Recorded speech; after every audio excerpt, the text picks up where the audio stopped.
Bonjour, c'est Ursule encore. On est le 23 avril 2023.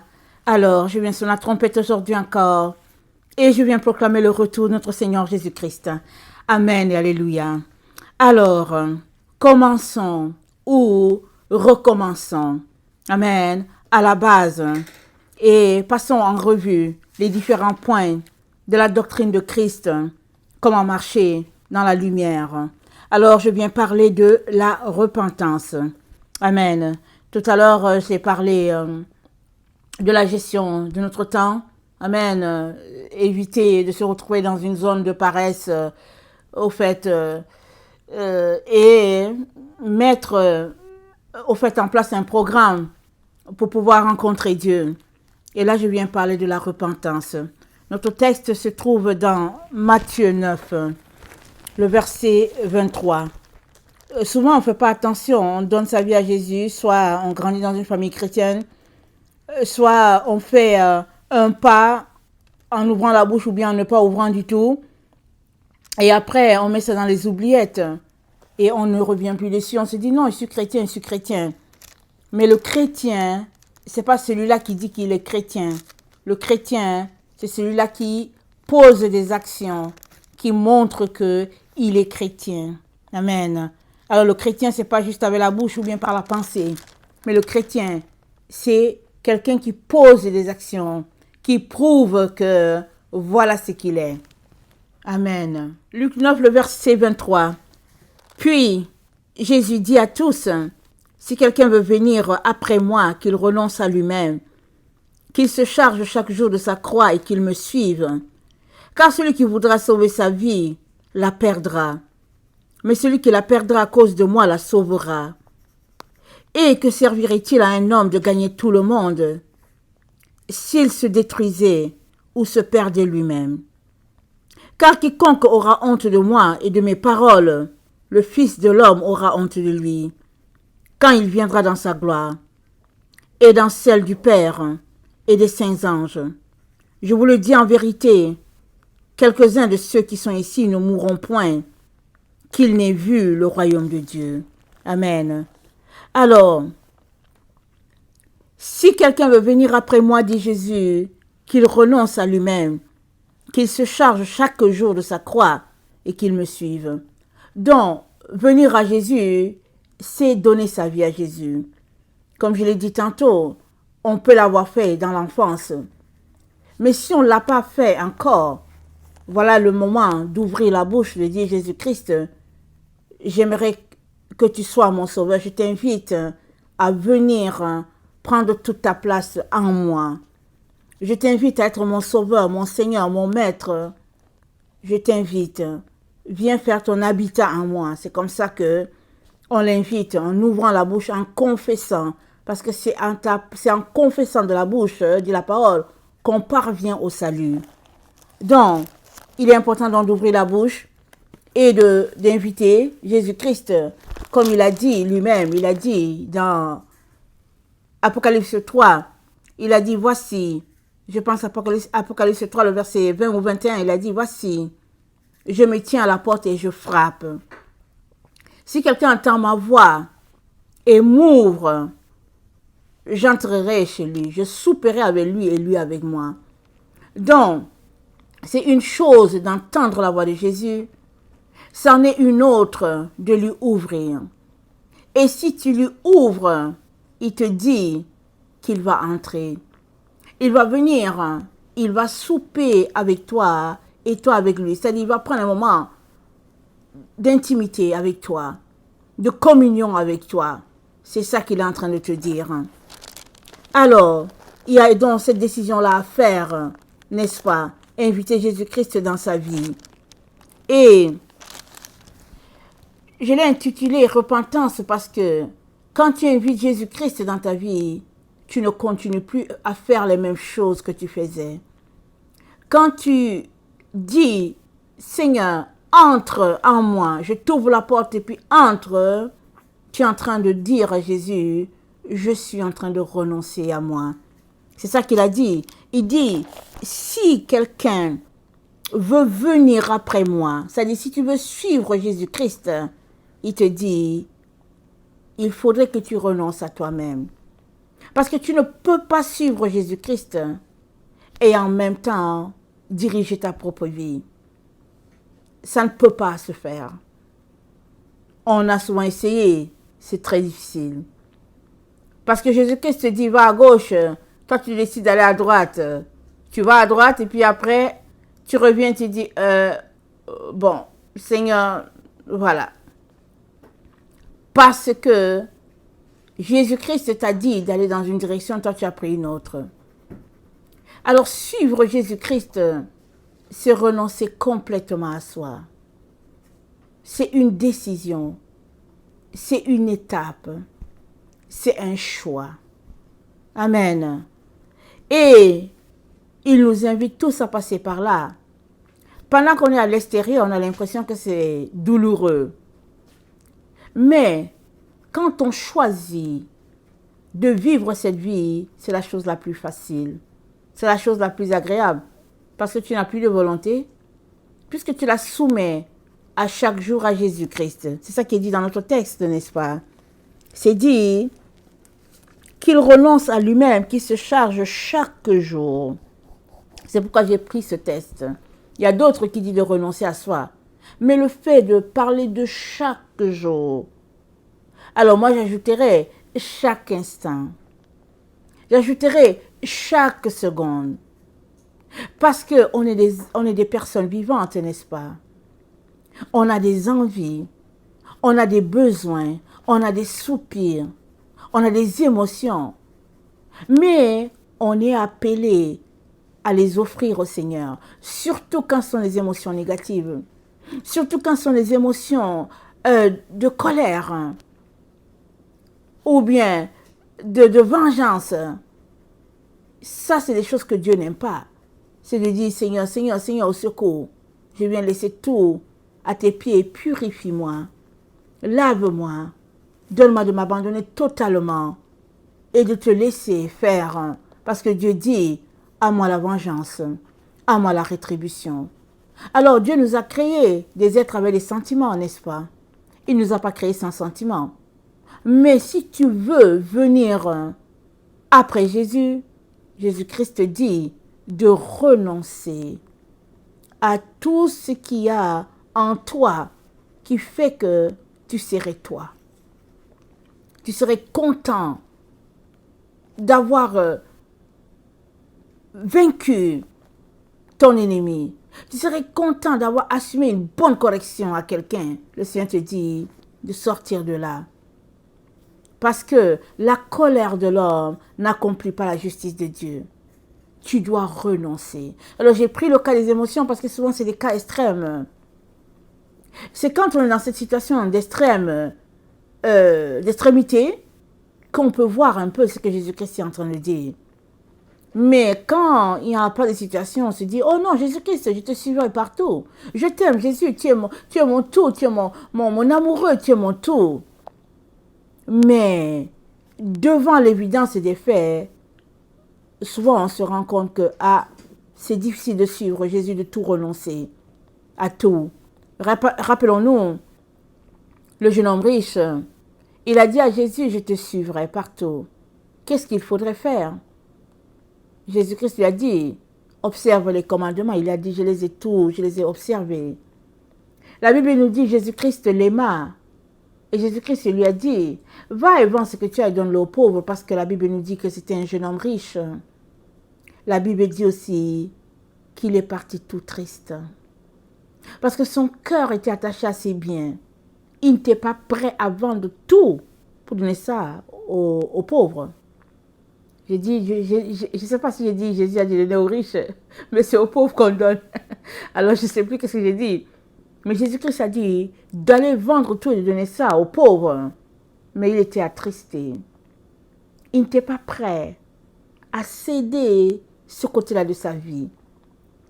Alors, ça peut être tes émotions, ça peut être ta fortune, ça peut être au niveau de tes sentiments, ça peut être au niveau de ta carrière. Peu importe là où c'est, quel domaine c'est.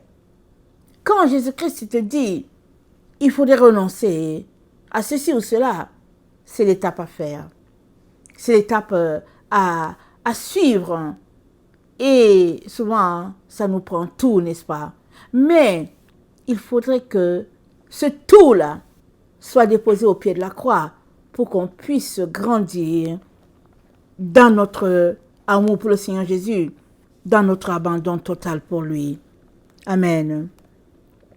Alors, dans Galates 5, le verset 24, l'apôtre Paul nous dit ceci: ceux qui sont à Jésus-Christ ont crucifié la chair avec ses passions et ses désirs.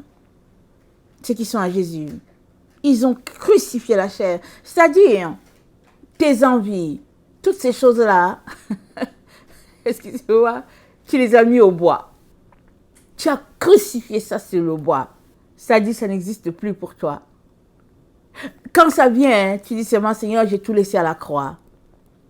Et puis tes passions et tes désirs, ça veut dire que tout ce que tu fais, il faut que ce soit Jésus-Christ qui t'ait donné la permission.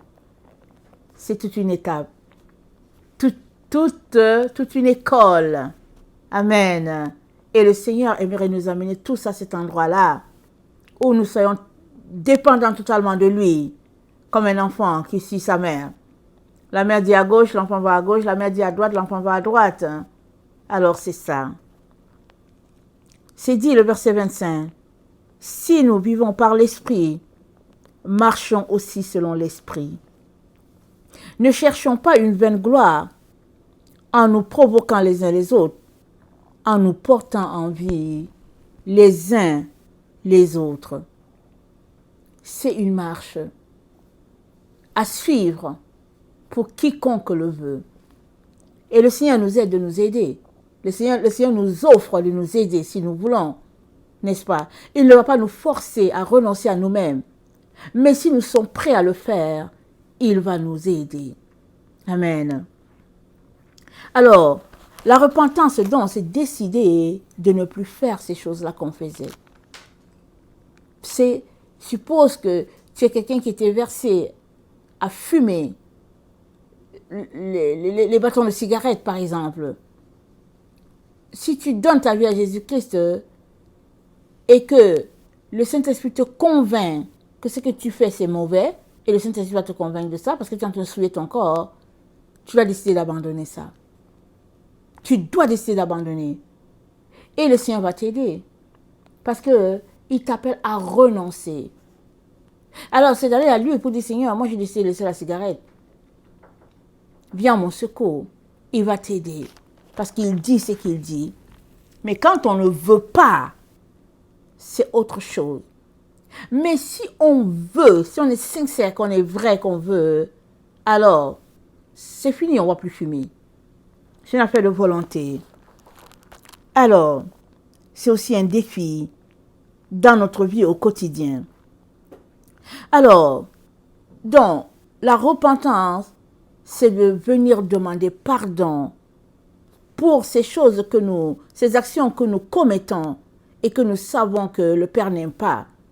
Ces actions que nous commettons qui font du tort à notre personne, à notre famille, aux autres, peu importe la situation, c'est de tourner le dos, demander pardon à Dieu et tourner le dos à cela. C'est cela l'œuvre de la repentance.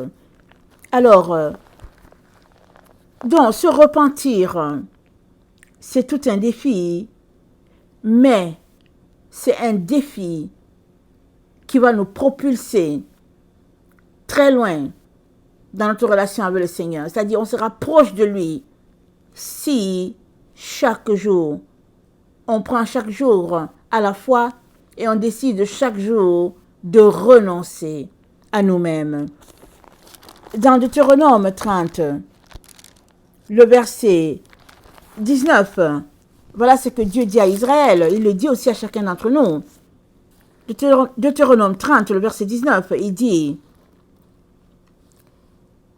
je vous déclare aujourd'hui que vous périrez, que vous ne prolongerez point vos jours dans le pays dont vous allez entrer en possession après avoir passé le Jourdain, si tu te mets à servir d'autres dieux. Il dit, j'en prends aujourd'hui à témoin contre vous le ciel et la terre. J'ai mis devant toi la vie et la mort, la bénédiction et la malédiction. Choisis la vie afin que tu vives, toi et ta postérité. Pour aimer l'Éternel ton Dieu, pour obéir à sa voix et pour t'attacher à lui, car de cela dépend ta vie et la prolongation de tes jours. C'est ainsi que tu pourras demeurer dans le pays que l'Éternel a juré de donner à tes pères, Abraham, Isaac et Jacob. Il dit, j'ai mis devant toi la vie, la mort, la bénédiction, la malédiction. Choisis la vie afin que tu vives. La repentance est un choix, le choix de vivre.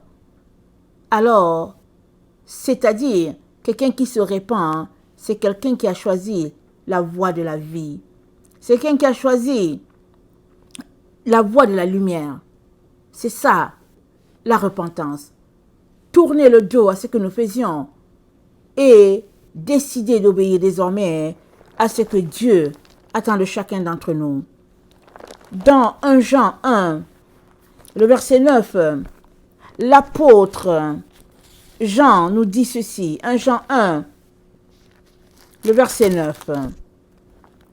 Ça dit, si nous confessons nos péchés, il est fidèle et juste pour nous les pardonner et pour nous purifier de toute iniquité. Si nous disons que nous n'avons pas de péché, nous le faisons menteur et sa parole n'est point à nous. Le péché, souvent on n'en a pas conscience. Tellement on est là-dedans, c'est devenu notre quotidien et on se dit c'est mon droit. Mais une fois qu'on invite le Seigneur Jésus-Christ dans notre vie, le Saint-Esprit aussi vient. Et c'est lui qui nous convainc de péché, de justice et de jugement. Comme dit Jésus dans l'évangile de Jean. Une fois que tu donnes ta vie à Jésus-Christ, le Saint-Esprit vient tout de suite en toi. Il va te convaincre. Tu vas commencer à te sentir mal par rapport à certaines choses. Ça, c'est l'œuvre de la lumière en toi. Et une fois que tu te sens mal, ne justifie pas. Va devant Dieu. Va demander pardon. Dis-lui de t'aider à prendre le dessus sur toutes ces malaises-là qui veulent te ramener en arrière alors que toi, tu as décidé de marcher avec le Seigneur. Alors, la repentance et la confession des péchés se fait tout au long de notre vie sur cette terre et puis ça se fait à tous les jours. Parce qu'il peut arriver que tu te sentes pas mal par rapport à une situation parce que tu n'as pas avancé dans ce domaine-là encore ou bien parce que tu n'as pas la conscience, voilà, tu n'as pas la conscience éclairée par rapport à ce domaine-là. Alors si bien que, ben voilà, tout est correct jusqu'au jour où Dieu t'envoie la lumière. Dieu t'envoie la lumière et puis tes yeux s'ouvrent et puis tu dis, ah, Seigneur, j'ai péché. Pardonne-moi. À partir de là, tu es appelé à prier le Seigneur, lui demander pardon. S'il y a des pleurs qui viennent et tout, pleure, amen, mais ne reste pas là, en train de dire, oh, j'ai fait ceci, oh, j'ai fait cela. Il y a un temps où tu pleures, c'est normal, mais il y a aussi un temps où tu te lèves et tu dis, merci Seigneur de ce que tu m'as pardonné, parce que voilà ce qu'on vient de lire. Si nous confessons nos péchés, il est fidèle et juste pour nous les pardonner et pour nous purifier de toute iniquité. Donc, c'est de dire merci Seigneur parce que tu m'as pardonné le péché que j'ai confessé. Maintenant que tu as dit cela, avance. Ne reste pas sur ce péché-là. Avance. Ne reste pas sur le péché de la cigarette en disant, oh, j'ai passé mon temps à fumer, j'ai passé mon temps à détruire mon corps, j'ai passé mon temps à fumer. D'accord, le Seigneur t'a pardonné. Veux-tu quitter de là? Avance avec ta vie. Et le Seigneur te donnera la grâce d'avancer. Peu importe le type de péché. Que le péché soit le plus gros, que l'erreur que tu as faite, ce soit l'une des erreurs les plus grosses, que ce soit l'un des plus petits péchés, péché c'est péché. Péché c'est péché. Je ne sais pas est-ce qu'il y a un petit péché, est-ce qu'il y a un gros. Péché c'est péché. Tu ne peux pas évaluer la quantité du péché en disant que non, ce péché-là est trop gros, Dieu ne va pas me pardonner. Non. Dieu pardonne à tout le monde, même aux plus grands criminels de la terre, il pardonne. pourvu que la personne vienne d'un cœur sincère, qu'elle ouvre la bouche pour demander pardon, qu'elle ne soit pas en train de se moquer de Dieu, parce qu'il y a des gens, ils viennent et disent, Seigneur, pardonne-moi. Et puis ils retournent demain, ils font la même chose. Seigneur, pardonne-moi. Ils le font, et ils savent que ce qu'ils font, c'est pas bien. Hein. Ou bien ils se disent, ok, j'ai demandé pardon, il m'a pardonné. Hein. Je vais aller commettre la faute et je vais revenir encore demander pardon. Tu es en train de t'amuser, c'est ça que tu fais. Tu es en train de t'amuser. Donc, on va prier que le jour vienne où tu sois vraiment sincère. Parce que si tu continues de faire ce jeu-là, un jour viendra où, quand tu iras vraiment pour demander pardon, ce sera trop tard. Parce que Dieu aura fermé sa porte. Parce qu'effectivement, il y a un moment où Dieu ferme la porte. Mais tant et aussi longtemps que tu es sincère, que tu veux changer, le pardon est toujours disponible devant Dieu. Et il ne veut que t'aider. Amen. À quitter des mauvaises choses. Donc, la repentance, donc, c'est le rejet du mal, c'est le rejet de toutes les choses que Dieu n'aime pas, pour se tourner vers ce que Dieu aime, les œuvres de lumière, les actions de vérité. C'est cela. Alors, dans Jude, c'est juste un tout petit peu avant Apocalypse. Jude a un seul livre. Dans Jude 3, c'est dit, bien-aimés, comme je désirais vivement vous écrire au sujet de notre salut commun, je me suis senti obligé de le faire afin de vous exhorter à combattre pour la foi qui a été transmise aux anciens une fois pour toutes. Car il s'est glissé parmi vous certains hommes dont la condamnation est écrite depuis longtemps. Des impies qui changent la grâce de notre Dieu en dissolution et qui renient notre seul Maître et Seigneur Jésus-Christ. Il s'est glissé, les impies, des gens qui chantent la gloire de Dieu, qui renient le Seigneur, qui ont créé d'autres doctrines, qui justifient ce qu'ils font, et puis qui ont beaucoup d'adeptes, qui détournent les gens. L'évangile de prospérité, l'évangile, au fait, où on peut commettre les péchés comme on veut. On peut être enfant de Dieu et en même temps commettre les péchés comme on veut, vivre dans la débauche sur tous les points, toutes sortes de débauches, et dire que le Seigneur me pardonne, que je suis sauvé par grâce. Donc voilà comment la grâce de Dieu a été changée en dissolution. Et Jude dit, il dit, je viens vous exhorter à combattre pour la foi qui a été transmise aux saints une fois pour toutes. La foi n'a pas été transmise plusieurs fois, ça a été transmis une fois pour toutes. Et c'est quoi la foi? C'est une ferme assurance des choses qu'on espère, une démonstration de celles qu'on ne voit pas. La foi a été établie depuis les temps anciens, depuis les premiers hommes, Enoch, Noé, Métouchéla, Lévi, toutes les Lévites, Élie, et j'en passe. Ça a été établi depuis. On ne va pas commencer un type de foi au XXIe siècle, ou bien un type de foi qui sied aux gens du XXIe siècle. Non, la foi, elle a été établie une fois pour toutes. Et le Seigneur, notre Dieu, s'attend à ce que nous puissions pratiquer en notre temps ce que les anciens ont pratiqué.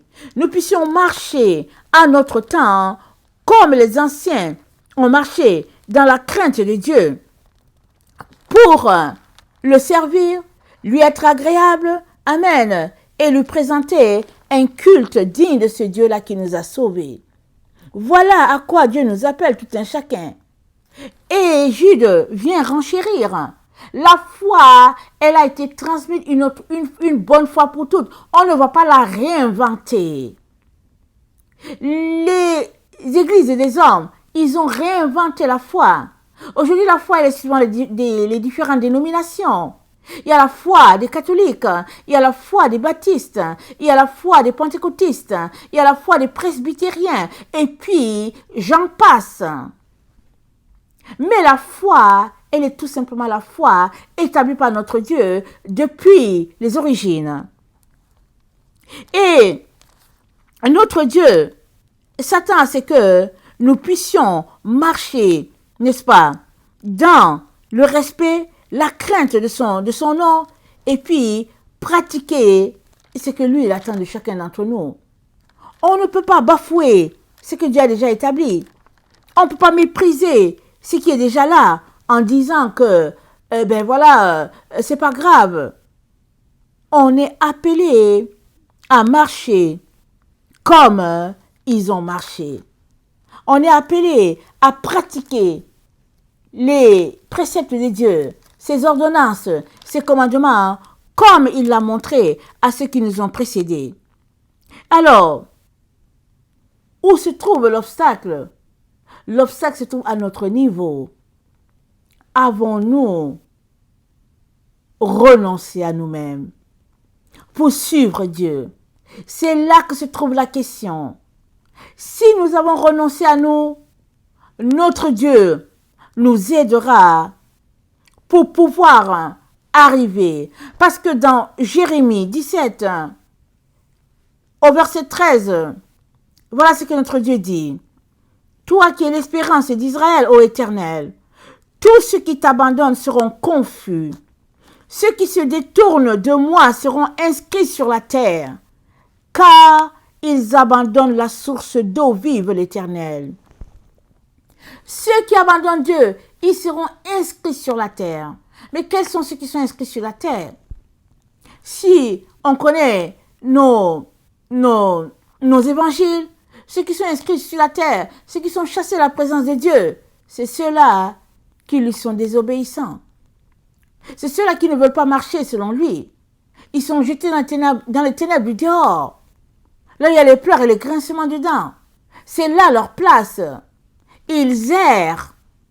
Mais tous ceux-là qui ont Dieu dans leur vie et qui lui rendent un culte agréable, quand bien même ils sont encore sur la terre, amen, ils sont sur la terre comme s'ils étaient au ciel. Ils font la volonté de Dieu sur la terre comme ils la font ou bien la feraient s'ils étaient au ciel.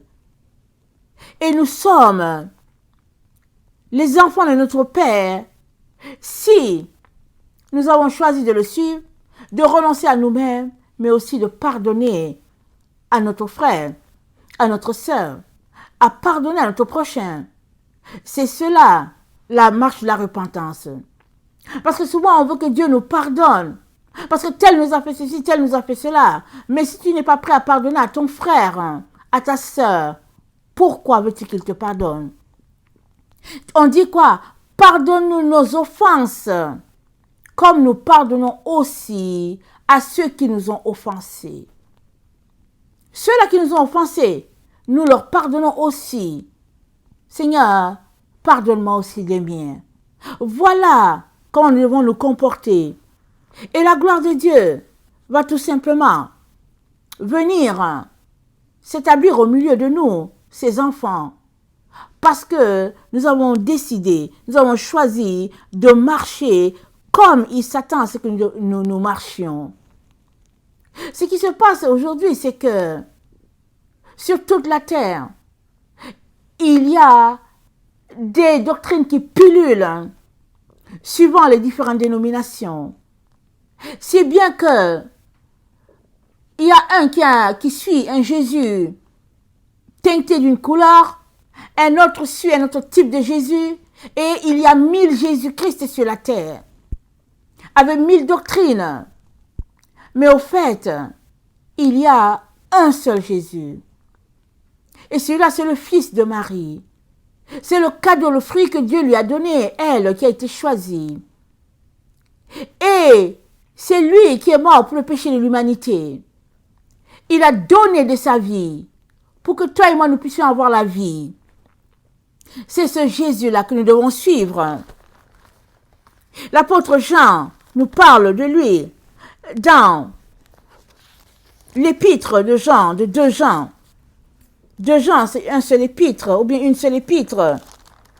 Au verset 9, ça dit, « Quiconque va plus loin et ne demeure pas dans la doctrine de Christ n'a point Dieu. Celui qui demeure dans cette doctrine a le Père et le Fils. Si quelqu'un vient à vous n'apportant pas cette doctrine, ne le recevez pas dans votre maison. Et ne lui dites pas salut. Donc, quand tu as Jésus, le fruit de Marie, tu as et Dieu le Père et tu as et Dieu le Fils. Une fois que tu as le vrai Jésus, tu as Jésus-Christ, tu as aussi le Père. Donc, quel est le Jésus-Christ que tu suis? Si tu as donné ta vie à Jésus, as-tu le vrai Jésus? Je viens t'encourager à t'assurer que tu as le vrai Jésus. Je viens t'apporter aujourd'hui le vrai Jésus. Je viens te lancer à cette vérité-là, qu'il est important que tu vérifies ta relation avec le Jésus que tu as. Et si tu n'as pas le vrai, recommence. Amen. Qu'aujourd'hui soit un nouveau départ pour toi. Repars à nouveau sur de nouvelles bases. Change les choses. Et Dieu, amen, te visitera de sa fraîche eau. Il te visitera d'une onction nouvelle. Il fera de toi son fils et sa fille. Parce que si tu es sur le mauvais, tu n'arriveras pas. Voilà pourquoi Jésus-Christ a dit, pourvu que vous ne soyez pas séduits, pour vous qui cherchez, c'est quand la fin des temps. Pourvu que vous ne soyez pas séduits, parce qu'une fois que vous êtes séduits, vous n'arriverez pas. Il est donc important que tu t'assures que tu as le vrai Jésus. Celui-là qui est mort pour toi. Celui-là qui a donné de sa vie. Et il a fait de toi le Fils du Père. Déjà, en l'acceptant par la foi, tu es enfant du Père. Maintenant, tu démontres ou tu démontreras que tu es en accord avec Jésus-Christ si tu pratiques ce qu'il te dit. Et tu renonces à ce que tu pratiquais. Voilà à quoi nous sommes appelés. À marcher tous les jours selon les consignes du Père. Notre Dieu s'attend à ce que nous puissions être transformés à sa gloire à lui. Et cela demande notre volonté, notre désir, notre engagement d'aller jusqu'au bout. Il nous aidera.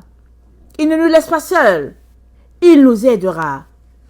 Pourvu que nous choisissions de renoncer à nous-mêmes, laissant de côté les œuvres de ce monde. Tu ne peux pas en même temps développer ta relation avec Dieu le Père, Dieu le Fils, assis devant la télévision, assis devant Internet. Tu ne peux pas. Quand bien même tu voudrais, tu ne peux pas. Parce que nul ne peut suivre deux lièvres à la fois. Nul ne peut attraper 2 lièvres. C'est pas possible. Ou tu attraperas l'un et tu perdras l'autre, ou tu perdras tous les deux. Mais généralement, quand tu vas attraper les deux, tu perds tous les deux. Ah oui, tu perds tous les deux. Parce que le temps où tu te rends compte que tiens, celui-là est plus rapide, tu es revenu là, ce sera trop tard. Il est donc très très important, mes chers frères et chères sœurs, que pour des personnes qui ont décidé de commencer à nouveau ou bien à recommencer à nouveau, il est important que nous puissions accompagner nos décisions par des points pratiques, des engagements, des petits engagements, mais pratiques, pratico-pratiques, à tous les jours. Renoncer à soi à tous les jours. Venir devant Dieu, ajouter un peu plus qu'hier dans le temps que nous devons passer avec lui. Et notre vie sera changée chaque jour de gloire en gloire à l'image de Christ.